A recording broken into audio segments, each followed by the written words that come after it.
Namaskar. Welcome in today's class. I Rachna Agrawal welcome you all in Agrawal classes. And the topic जो चल रहा है हमारा वो principle and techniques of management चल रहा है. उसका ये पार्ट 2 एपिसोड है. चैप्टर का नाम है principles and techniques of management. इसका पार्ट 1 वीडियो ऑलरेडी मैं बना चुकी हूँ. आई होप आप सबने वो देखा होगा. नहीं देखा है तो आई रिक्वेस्ट कि आप वो वीडियो जरूर देखें ताकि आपको ये जो वीडियो है बहुत अच्छे से समझ में आए. मेरा वीडियो आपको पसंद आए तो उसको लाइक शेयर और कमेंट जरूर कीजिएगा ताकि आपको टाइम टू टाइम जो जैसे भी लेटेस्ट वीडियोस अपडेट हैं वो आपके तक पहुंचते रहे. तो आज का हम टॉपिक शुरू करते हैं. हेनरी फ्यूल की जो प्रिंसिपल्स हैं उनके बारे में आज हम डिस्कशन करेंगे. आज का टॉपिक जो है वो principles of management given by Henry fuel. बहुत अच्छे इनके बारे में जो प्रिंसिपल्स हैं दिए हुए आज तक यूनिवर्सल है. हर ऑर्गेनाइजेशन इनको फॉलो करता है. तो थोड़ा सा मैं आपको ग्लैंस देना चाहूंगी कि हेनरी फ्यूल के बारे में, उनके बारे में बताना चाहूंगी. कौन थे, क्या किया उन्होंने, किया कंट्रीब्यूशन उनके बारे में. हेनरी फ्यूल जो थे, he was born in current, जो आज की तारीख में जिस जगह को हम इस्तांबुल कहते हैं, वहां उनका जन्म हुआ था इन 1841. He got degree in mining engineering in 1860 and when he was 19 years old, he began working as an engineer at a large coal mining company in France. In 1888, he was promoted as the managing director of the company. उनका 1888 में उन्होंने job join किया. 19 साल के थे और उसके बाद में वो फ्रांस की कोल माइनिंग कंपनी में वो डायरेक्टर भी बन गए. At the same time the company was in the situation of insolvency. Company जो है वो ऑलरेडी घाटे में चल रही थी. फिर भी उन्होंने अपनी पोस्ट को एक्सेप्ट किया, चैलेंज को एक्सेप्ट किया और उन्होंने रिसर्च की और कुछ मैनेजरियल टेक्निक्स जो उन्होंने सीखी थी उनको अपनी कंपनी में, उन ऑर्गेनाइजेशन के अंदर उन्होंने वो सिचुएशंस के अकॉर्डिंग अप्लाई की और वो सक्सीड हुए. और आपको ये जानकर के खुशी होगी, व्हेन ही रिटायर्ड, जब वो 30 इयर्स के बाद में रिटायर हुए तो वो जिस कंपनी में काम करते थे that was a leading coal steel company with strong financial background. इसलिए जो हेनरी फ्यूल है उनको father of management studies and thoughts हम लोग जानते हैं. Father of business management thoughts के बारे में उनको हम जानते हैं, बहुत फेमस है. चलिए हम उनको बारे में कुछ और बात करते हैं. He made clear distinction between technical and managerial skills. He identified the main steps in the process of management which are considered as the major functions of management like its planning, organizing, staffing, directing and control. इसके अलावा उन्होंने जो अपने 14 principles of management दिए हैं वो बहुत ज्यादा गाइडलाइंस के रूप में काम करते हैं मैनेजर्स के लिए ताकि वो अपनी मैनेजरियल एक्टिविटीज हैं उनको कंटिन्यू स्मूथली परफॉर्म कर सकें. तो उनको प्रिंसिपल्स को मैंने एक शॉर्ट फॉर्म के रूप में दिया है ताकि आप लोग इजीली उसको लर्न कर सकें. 14 प्रिंसिपल्स हैं तो उनकी मैंने एब्रिविएशन फॉर्म रूप में बनाया है. जो कैपिटल में लेटर लिखा हुआ है और अंडरलाइन है उनसे वो प्रिंसिपल शुरू होगा. जैसे कि बनाया है, दादू gives order you should eat rice and salad. दादू gives order you should eat rice and salad. तो देखिए डी जो है, जो फर्स्ट कैपिटल डी है, it means division of work. Second, A stands for authority and responsibility. D stands for discipline. U stands for unity of command. G stands for general interest. O stands for order. U stands for unity of direction. S stands for stability of tenure of personnel. E stands for equity. R stands for remuneration. I stands for initiative. C stands for centralization and decentralization. E stands for aspiracy corps and S stands for scalar chain. ये 14 principles जो है इनके बारे में अभी आपको नया नया कुछ लग रहा होगा. इफ यू आपने इनको पहले नहीं पढ़ा है तो अभी इनको मैं डिटेल में बताऊंगी. बहुत ज्यादा हार्ड नहीं है, बहुत इजी तरीके से मैं आपको इन सब पॉइंट्स के बारे में समझाने वाली हूँ. तो सबसे पहला जो पॉइंट है वो है division of work. It means dividing a given task. जो भी गिवन एक्टिविटी है या जो भी काम दिया गया है उसको स्मॉल पीसेस में बांट करके हर एफिशिएंसी से लाने के लिए, स्पेशलाइजेशन के लिए उनको डिपार्टमेंट वाइज या पर्सन टू पर्सन उसको बांट देना चाहिए. Each part should be given to different people so that it can be easily perform. Instead of assigning the whole work to one person, it's better to assign one task to one person.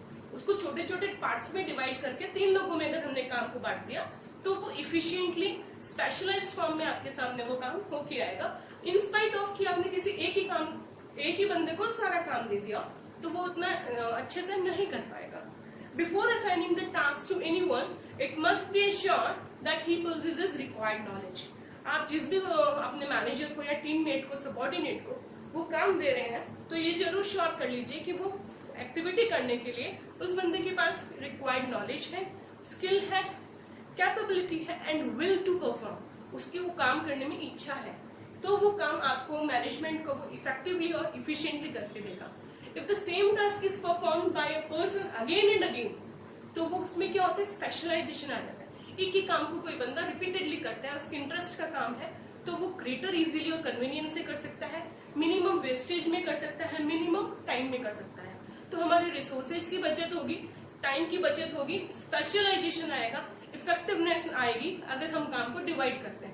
For example, at your home आपकी mother आपके clothes को wash करती है, आपकी sister उनको राइंस करती है और सुखाती है, और आप उन कपड़ों को प्रेस कर लेते हैं. तो कपड़ों का ही काम था, वो डिवाइड हो गया 3 पार्ट्स में, सबको थोड़ा थोड़ा करना पड़ा, इजीली हुआ, कन्वीनियंटली हुआ और इफिशिएंटली हुआ और स्पेशलाइज्ड फॉर्म में हुआ.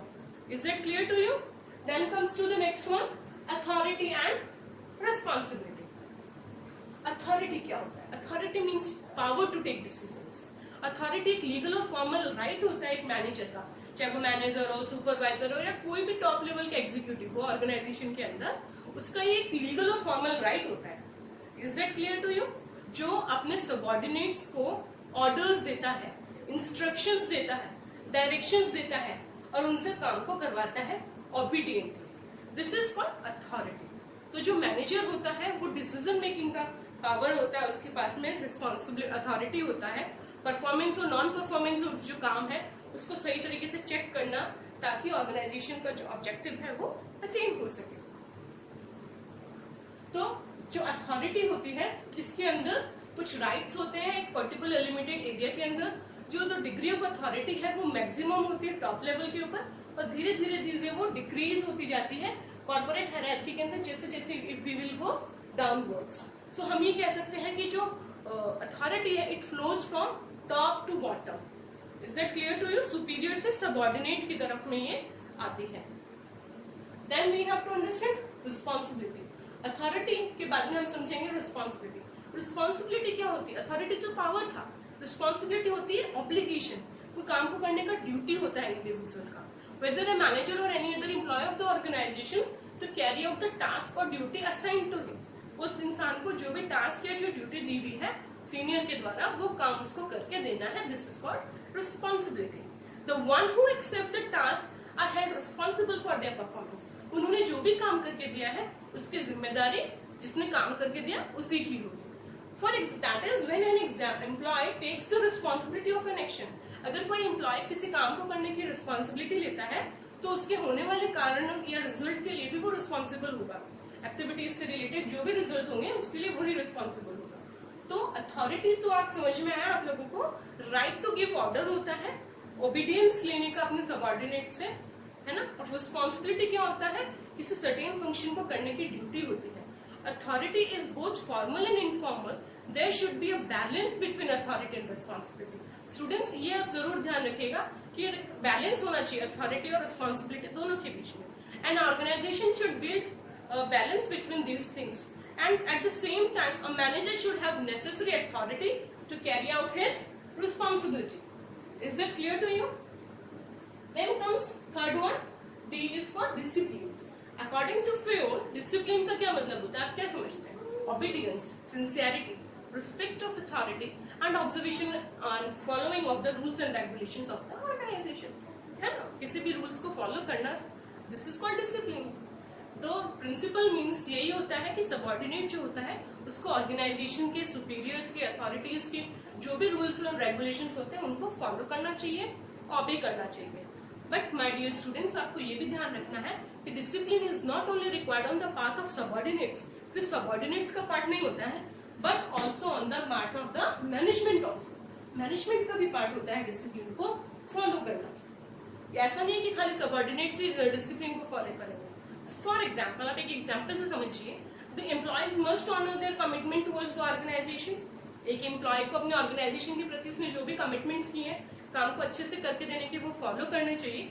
On the second hand similarly superiors जो है उनको भी अपने कमिटमेंट्स को टाइम टू टाइम, अपने प्रोमिसेस को जो भी उन्होंने किए हैं, चाहे वो प्रमोशन की हो, वेजेस रिविजन की हो, एम्प्लॉयज का इंक्रीमेंट हो, वो फुलफिल करना चाहिए। तो ये दोनों तरफ से होना चाहिए डिसिप्लिन का फॉलो अप। तो ये 3 पॉइंट्स हो चुके हैं। Then comes unity of command. बहुत ही अच्छा प्रिंसिपल है। According to this principle a subordinate must have only one boss.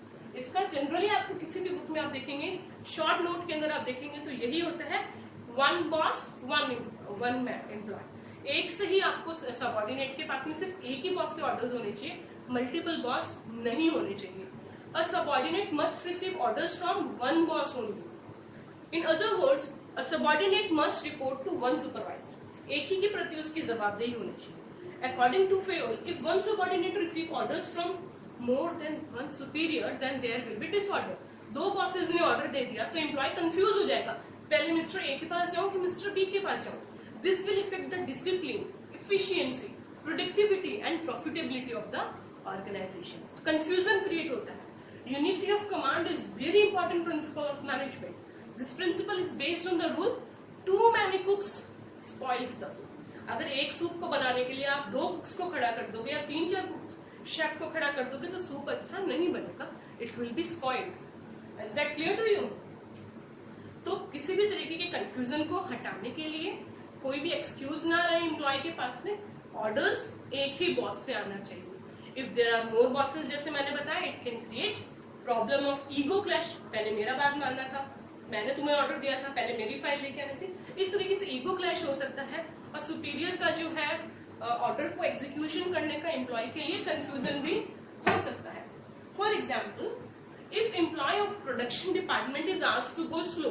अगर प्रोडक्शन डिपार्टमेंट में, ये प्रोडक्शन डिपार्टमेंट कहता है क्वालिटी मेंटेन करो, अच्छा बनाओ, है ना, और सेल्स डिपार्टमेंट कहता है कि ऑर्डर्स पेंडिंग पड़े हैं, फास्टन करो प्रोडक्शन को, तो एम्प्लॉय कंफ्यूज हो जाएगा कि किसके इंस्ट्रक्शंस को फॉलो करें। वहीं उसको बता दिया जाएगा कि भैया तुमको तो प्रोडक्शन मैनेजर की बात माननी है, वो तुम्हारा इंचार्ज है, तो उसको क्लैरिटी होगी कि उसको किसकी ऑर्डर्स माननी है। तो each employee should receive orders from one boss. This is about unity of command. Then comes the 5th one, जी इज फॉर जनरल इंटरेस्ट। हमको क्या करना चाहिए, ऑर्गेनाइजेशन के बेनिफिट के लिए अपने हित को, इंडिविजुअल इंटरेस्ट को सबऑर्डिनेट कर देना चाहिए, हटा देना चाहिए। जब जनरल इंटरेस्ट हो, किसी एक के स्वार्थ को छोड़ देना चाहिए जब पूरे ऑर्गेनाइजेशन की बेनिफिट की बात आती है। तो the interest of one person should not take priority over the interest of the organization as a whole. In an organization there are 2 type of interest, individual interest of the employee, हर employee का अपना एक ambition होता है, अपना interest होता है, और जनरल इंटरेस्ट होता है ऑर्गेनाइजेशन का। तो जो the individual interest should be given less importance. जो इंडिविजुअल इंटरेस्ट होते हैं उसको हमको कम इंपॉर्टेंस देना चाहिए, जो कॉमन इंटरेस्ट है, जो जनरल इंटरेस्ट है, उसको प्राइम इंपॉर्टेंस हमको देनी चाहिए। Is that clear to you? Then comes the next one, order. Principle of order. Order does not mean command. Order का मतलब कमांड नहीं है, it refers to orderly arrangement. हर काम को सिस्टमैटिकली अरेंज करना है, चाहे वो मटेरियल थिंग्स हो तो उनके लिए प्रॉपर प्लेस होनी चाहिए, अगर वो इंसान है तो उसका प्रॉपर प्लेस होना चाहिए। There should be proper place for everything and everyone in the organization. ये रूल कहता है, for the sake of efficiency and coordination. Coordination भी बना रहेगा, efficiency भी बना रहेगा, इसलिए हर मटेरियल को, हर इंसान की एक स्पेसिफिक प्लेस होनी चाहिए और उनको प्रॉपरली मैनेज किया जाना चाहिए। Is that clear to you? तो आप एग्जाम्पल के थ्रू समझिए, अगर एक वर्कर है, उसने उसको कोई टूल चाहिए और उसको ये नहीं पता कि वो टूल बॉक्स कहाँ है या वो टूल कौन से रूम में मिलेगा, तो पूरा टाइम कहाँ वेस्ट कर देगा, ढूंढने में वेस्ट कर देगा, सुपरवाइजर को ढूंढता घूमेगा कि सर ये टूल कहाँ है, ये टूल कहाँ है। वहीं अगर उसको स्पेसिफिक हुआ कि इस टूल बॉक्स में ये टूल आपको मिल जाएगा, या सुपरवाइजर का ये केबिन है, आपको कोई प्रॉब्लम हो तो आप उस केबिन में जा करके अपनी प्रॉब्लम को सॉर्ट आउट करवा सकते हो। तो उससे क्या होगा, उसको पता है वो पर्टिकुलर एक केबिन में ही जाएगा, टाइम वेस्टेज नहीं होगा, इफिशियंसी होगी, टाइम की सेविंग होगी। Is that clear to you? So this is called order. Efficiency को मेंटेन करने के लिए there should be place of everything. Then comes unity of direction. Unity of direction के बारे में फ्यूल कहते हैं कि there should be one head, one plan, group of activities for having the same objectives. Is that clear to you? In the absence of unity of direction, there will be again confusion among the employees. There should be same directions to all employees doing similar. अगर कोई एक activity करने वाले लोग हैं, group of people हैं, तो उनको एक ही प्लान दिया जाना चाहिए. सिमिलर एक्टिविटीज के लिए सेम प्लान दिया जाना चाहिए, अलग अलग प्लान नहीं देना चाहिए. A particular activity must be directed with the help of single plan only. For example, अगर कोई ऑर्गेनाइजेशन अलग अलग लाइन ऑफ प्रोडक्शन में है, कॉस्मेटिक्स भी बनाती है, मेडिसिन भी बनाती है, कन्फेक्शनरी आइटम भी बनाती है, तो हर जो प्रोडक्ट है उसका अपना मार्केट है, अपना बिजनेस इन्वायरमेंट है. तो उसके अकॉर्डिंग क्या होगा कि जो अलग अलग डिविजन्स हैं उन सबके लिए अलग अलग टारगेट्स होने चाहिए, हर डिवीजन के लिए अलग अलग प्लान होना चाहिए, ताकि जो एम्प्लॉय है हर एक डिवीजन के वो अपने प्लान को अचीव करने के लिए फोकस कर सके और प्रॉपर्ली वर्क कर सके, डायरेक्शन ले सके. One head, one group, one plan. Is that clear to you? Unity of direction. Then comes Dadu gives order. You should. As का stability of tenure of personnel. Stability का क्या मतलब? Stability का मतलब स्थिरता होता है. No frequent change, no termination, and transparent sector. It means that in an organization, whenever an employee is appointed for a job, तो उसको जल्दी जल्दी वहां से हटाना नहीं चाहिए, उसकी फ्रीक्वेंटली पोजीशन चेंज नहीं करनी चाहिए, ना ही तो ट्रांसफर करा जाना चाहिए बार बार. क्योंकि उसको ट्रेनिंग देने में, उसको अपडेट करने में, ऑर्गेनाइजेशन में सेटल होने में जो ऑर्गेनाइजेशन का टाइम और मनी लगा है वो वेस्ट हो जाएगा और वो एफिशिएंटली वर्क ऑर्गेनाइजेशन ग्रो नहीं कर पाएगा. तो the management of the organization should ensure that there must be stability in the job and frequent changes and shuffling of person should be avoided at all. When one feels secure, अगर organisation में, अगर आप किसी organisation में काम कर रहे हैं, आपको पता है you are secured, यूं नहीं कि आपको कल आप आओगे आपको नोटिस मिल गया कि चलो वही चाहिए. तो अगर आपकी सिक्योरिटी नहीं है तो आप अच्छे से इफेक्टिवली काम नहीं कर पाएंगे, इफिशिएंटली काम नहीं कर पाएंगे. So when someone feels secure at the job, he or she can contribute maximum of his capability towards the organizational objectives. Is that clear? Stability also helps the employees to know each and every aspect of the job with the passage of time. जैसे जैसे समय बीतेगा वो organisation के बारे में ज्यादा attached feel करेंगे, organisation के बारे में और बेहतर तरीके से जान पाएंगे और अपने जॉब को बहुत अच्छे तरीके से, ग्रेटर इफिशिएंसी से कर पाएंगे और वेस्टेजेस भी कम कर पाएंगे. एक सेंस ऑफ बिलोंगिंगनेस होगा ऑर्गेनाइजेशन के अंदर, जॉब के प्रति एक लॉयल्टी उनके अंदर आ जाएगी अगर वो स्टेबल रहेंगे अपने जॉब. तो एक ऑर्गेनाइजेशन को स्टेबिलिटी का प्रिंसिपल को फॉलो करना चाहिए ताकि ऑर्गेनाइजेशन के जो गोल्स हैं वो इफेक्टिवली और इफिशिएंटली अचीव हो सके with maximum contribution from their employees and minimum vestiges. तो इससे क्या होगा, ऑर्गेनाइजेशन के अंदर जो एम्प्लॉयज हैं वो भी सेटिस्फाइड फील करेंगे और ऑर्गेनाइजेशन को बहुत अच्छा रिजल्ट देंगे. बट अगर इस रूल को हम वायलेट करते हैं, एक ऑर्गेनाइजेशन के अंदर बार बार फ्लक्चुएशन होता है, तो एम्प्लॉयज जो है वो डिससेटिस्फाइड फील करेंगे और they will not perform well, है ना? They will not utilize their potentiality. They will not be able to achieve organizational goals under the pressure. उससे resources की wastages होगी. तो हर ऑर्गेनाइजेशन हेनरी फ्यूल कहते हैं कि stability of tenure of principle जो है पर्सनल का वो फॉलो करना चाहिए.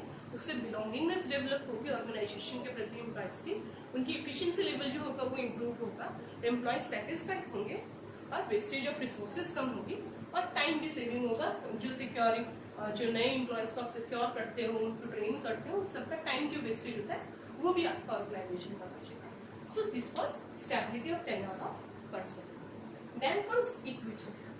इक्विटी का मतलब है combination of fairness and justice, है ना? ऑर्गेनाइजेशन को किसी भी तरीके का भेदभाव नहीं रखना चाहिए. हाँ, ऑर्गेनाइजेशन के अंदर जितने भी एम्प्लॉयज हैं उनके प्रति काइंडनेस रखनी चाहिए, इक्विटी रखनी चाहिए. जो ऑर्गेनाइजेशन के अंदर जिस एम्प्लॉय को जिस लेवल पे प्रमोशन की जरूरत है या एफिशिएंसी के अंदर उसको ट्रेनिंग की जरूरत है वो प्रोवाइड की जानी चाहिए. It implies that manager should be fair and impartial. किसी भी तरीके की पार्शियलिटी नहीं करनी चाहिए अपने सबऑर्डिनेट्स के साथ में डील करते हुए. They should give similar treatment to people of similar position.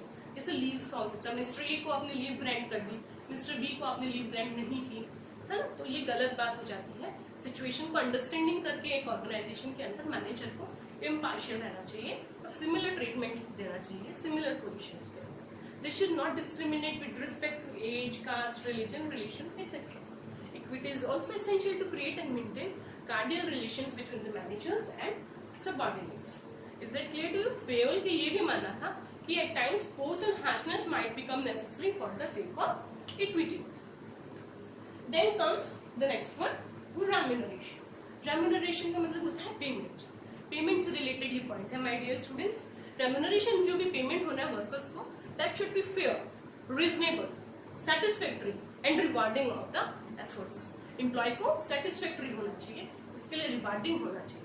As far as possible, it should accord to the satisfaction of both employer and the employee. Wages जो भी डिटरमाइन की जाएगी वो cost of living, work assign, जो आप काम दे रहे हो, फाइनेंशियल पोजीशन आपके ऑर्गेनाइजेशन की क्या है, जो मार्केट के अंदर वेजेस रेट प्रिवेल है वो क्या है, उन सबको डिटरमाइन करने के बाद में जो भी होगी रेम्यूनरेशन वो डिसाइड की जाती है. Logical and appropriate wages rate and methods of their payment reduces tension. जो एम्प्लॉयज होगा उनका टेंशन कम होगा, है ना. तो मैनेजमेंट के बीच में और लेबर्स के या एम्प्लॉयज के बीच में एक हार्मोनियस रिलेशनशिप होगा, उससे एटमॉस्फेयर प्लीजिंग होगा. तो फेयल ने रिकमेंड किया है कि along with remuneration in wages form they should also employees को फ्री एजुकेशन भी दिया जाना चाहिए. जो बच्चे हैं उनके लिए कुछ एजुकेशनल उनको बेनिफिट दिया जा सकता है, या मेडिकल बेनिफिट्स दिए जा सकते हैं, या रेजिडेंशियल फैसिलिटीज जो एम्प्लॉयज होती हैं उनको दिया जा सकता है. तो ये सब पार्ट आता है रेम्यूनरेशन के. देन कम्स, देखिए हम लोग यहाँ तक कर चुके हैं. दादू gives order you should eat. E तक हमने कर लिया. अभी राइस का आर हमने कर लिया है. आई से इनिशिएटिव. अभी 4 पॉइंट और हैं बस जो हमें करने हैं. Out of 14 we have done 10. Now initiative अब हम लोग कर रहे हैं 11th वन. इनिशिएटिव क्या होता है? देखिए ऑर्गेनाइजेशन के अंदर जो टीम होती है उनके अंदर कुछ लोग होते हैं जिनके अंदर क्रिएटिव आइडियाज होते हैं. तो एक मैनेजर की रिस्पॉन्सिबिलिटी होती है कि वो अपने टीममेट्स को इनकरेज करे टाइम टू टाइम कि वो इनिशिएटिव ले, जो काम दिया है उनको क्रिएटिव फॉर्म के अंदर करे. ठीक है. फ्यूल ने एडवाइस किया कि management should provide opportunity to its employees. अगर कोई एम्प्लॉय है उसके पास कुछ क्रिएटिव एम्प्लॉय आइडिया है, कोई काम का कोई आइडिया देना चाहता है, कोई अपना न्यू मेथड ऑफ वर्क को देना चाहता है, तो वो मैनेजमेंट को सुनना समझना चाहिए, उसको अपॉर्चुनिटी देनी चाहिए, उसके आइडिया को प्लेसमेंट देना चाहिए, उसको सुनना चाहिए. They should give time to that person and understand the concept of that person. Is that clear? So it helps in developing an atmosphere of trust and understanding. People will enjoy working.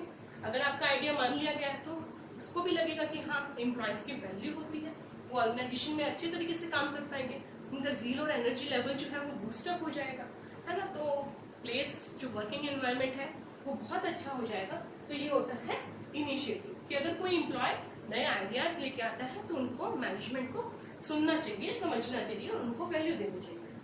Then comes centralization and decentralization. Centralization and decentralization. Centralization क्या होता है बच्चों? Centralization क्या होता है? Concentration of authority at the top level. उसके अंदर क्या होता है कि सारा पावर जो होता है वो सेंट्रलाइज्ड होता है, कुछ लोग, एक या दो लोगों के बीच में होता है. In other words हम कह सकते हैं कि centralization is a situation in which top management retains most of the decision making authority. जो भी decisions लेने हैं वो सिर्फ 2-4 लोग जो authorized है वो लोग लेंगे. Whereas डिसेंट्रलाइजेशन के अंदर क्या होगा? Disposal of decision making. अलग अलग लेवल के ऊपर ऑर्गेनाइजेशन के अंदर मैनेजर्स होंगे, उन सब की राय ली जाएगी और उसके बाद में डिसीजन लिया जाएगा. Is that clear to you? Authority जो है वो डाउनवर्ड की तरफ फ्लो होगी. According to Fayol, degree of decentralization और सेंट्रलाइजेशन डिपेंड करता है. आपकी ऑर्गेनाइजेशन में सेंट्रलाइजेशन भी हो सकता है, डिसेंट्रलाइजेशन भी हो सकता है. It depends on the size of the business, experience of the superiors, है ना, सबऑर्डिनेट्स आपके यहाँ कैसे, एम्प्लॉयज की कंडीशन, वर्किंग कंडीशंस कैसी हैं, एनीथिंग जो, तो ये सब के ऊपर डिपेंड करता है. फ्यूली मानते हैं कि एब्सोल्यूट सेंट्रलाइजेशन भी सही नहीं है और एब्सोल्यूट डिसेंट्रलाइजेशन भी सही नहीं है ना. तो एक बैलेंस बना करके उसको ऑर्गेनाइजेशन के अंदर चलना चाहिए, ये फ्यूल कहते हैं. Esprit D corps, next point जो है वो है एस्प्रिट डी कॉर्प्स. इसका मतलब क्या होता है? Team spirit, harmony. काम को करने के अंदर जो है म्यूचुअल अंडरस्टैंडिंग होनी चाहिए जो टीममेट्स हैं उन लोगों के अंदर, है ना. लोगों के अंदर एक समानता का भाव होना चाहिए, एक दूसरे को समझने का काम होना चाहिए. यूं नहीं होना चाहिए कि मेरा काम है तुम्हारा काम है, नहीं, ये टीम का काम है, हम सबको इसको कंट्रीब्यूट करना है, मिलकर के कंप्लीट करना है. तो फ्यूल ने इसके बारे में ये बहुत इंपॉर्टेंट रोल बताया है कि लॉन्ग रन के अंदर एस्प्रिट डी कॉर्प्स जो है वो बहुत अच्छा काम करता है. तो इसके अंदर कोऑर्डिनेशन की जरूरत होती है, इनफॉर्मल रिलेशंस होते हैं सबऑर्डिनेट्स के बीच में, एफर्ट्स जो होते हैं वो क्रिएटिव होते हैं, एंथुसियाज्म को बढ़ाने के लिए होते हैं, एफिशिएंट एम्प्लॉयज जो होते हैं उनको टाइम टू टाइम रिवॉर्ड किया जाता है ना। तो ये स्पिरिट डी कॉर्प्स जो है वो टीम स्पिरिट को मोटिवेट करता है। Then comes scalar chain. Scalar chain क्या होता है स्टूडेंट्स, वो मैं आपको थोड़ा सा बताती हूँ स्केलर चेन के बारे में।